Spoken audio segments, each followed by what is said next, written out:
За аймгийн эрдэнэ төлөвлөгчдийн хурлын ээлжид 2 дугаар хуралдаан өнөөдөр хуралдаж байна. Тэгэхээр энэ хуралдааны бас нэгэн онцлог бол за төлөөлөгчд маань одоо шинэ тоног төхөөрөмжөөр одоо саналаа өгөх юм боломжоор хангагдсан нь бол харагдаж байна. Тэгэхээр хизээ одоо худалдан авалтанд хийгдэж нийлүүлэгдсэн ийм тоног төхөөрөмж байна. За энэ аймгийн эрдэнэ төлөвлөгчдийн хурлын 2 дугаар хуралдаан бол бас онцлог болж байгаа. За энд бол техникийн дэвшил, за тоног тохиромжийн шинжилгээ бол хийгдсэнийг та бүхэн харж байгаа. За аймгийн иргэдийн хурлын төлөөлөгчд маань үндсэндээ санал хураалтыг бол цахимаар өгж байгаа. За аймгийн иргэдийн хурлын төлөөлөгчд маань үндсэндээ iPad харагдсан байгаа. За энэ iPad бол зөвхөн албаны хэрэгцээнд ашиглагдана.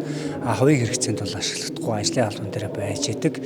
За тэгээ iPad-наас нийт эрсцээ өгөх, саналаа өгөх, за гэх мэт үйл явцуудыг явуулж байгаа. Тэр нь нэгдсэн системээр самбар дээр нийт төлөөлөгчдийн хэдэн үн саналаа өгсөн, хэдэн үн зөвшөөрсөн, татгалцсан гэдг нь бол шууд одоо явагдана. Энийгээр бол аймгийн иргэдийн хурал маань хурлын процесс маань одоо шинжлэгдэж цаг хугацаа тэгээд орон зайд хувьд бол шинжлэгдэж байгаамаа. За хөрөнгө оруулалтын За энэ тоног төхөөрөмж маань 24 оны 9 сард одоо 118 сая төгрөгийн өртөгтөө тэгээд IT Mind гэж компани дуудлах хуралдаагаар одоо шалгарч нийлүүлэгдсэн багмаа.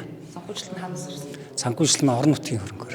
Орон нутгийн. Тэгэхээр яг энэ шинэ тоног төхөөрөмжтэйгээ одоо төлөөлөгчд маань хэр танилцсан бол одоо мэдээж сургалт явж байгаа шиг байсан. Зарим хүмүүс мэдээж эн чинь гараа үргүүлэхгүйгээр автоматар одоо кнопк дараад одоо саналаа өгөх юм боломжоор хангаж байгаа боловсронгүй одоо болж байгаа гэж ойлгоод байгаа. Гэтэл өнөөдөр бас зарим төлөөлөгчд маань төдийлэн сайн танилцаж чадаагүй гараа үргэж харагдаж байна. Тий. Энэ шинээр одоо туршигдж байгаа учраас манай төлөөлөгчд маань бас танилцах, тэгээд шинэ одоо тоног төхөөрөмж хэрэгжилж нөгөөдөгтөө даатгах бол мэдээж хугацаа хэрэгтэй. Өчигдөр бид бүхэн аймгийн иргэдийн хурлын төлөөлөгчтэй бол танилцуулж ерөнхийдөө техникийн талаар бас нэлээд танилцуулга авсан. За бага зэрэг бол техникийн саатал тэгээд юмнууд байгаа. Тэгээд цаашдаа энэ бол улам сайжраад явах багмаа. Саатал гарсан тохиолдолд бол одоо нийлүүлсэн компанид бол хариуцлага ногдно гэж ойлгож байгаа. Энэ техникийн саатал бол биш юм байна. Зөвхөн програм хангамж нөгөө хүмүүсийн маань нөгөө техниктэй одоо шинээр харьцаж байгаа учраас нөгөө техниктэйгээ харьцах тэгээд бас програм хангамж талаас энэ бол техникийн саатал биш. Одоо явандаа бол төлөөлөгч эвдрэл биш. Төлөөлөгч маань одоо цаашдаа хэрэглээд улам сайжраад бид бүхэн бас жижиг алтаанууд бас гарч байгаа тэр цаашдаа сайжраад явах.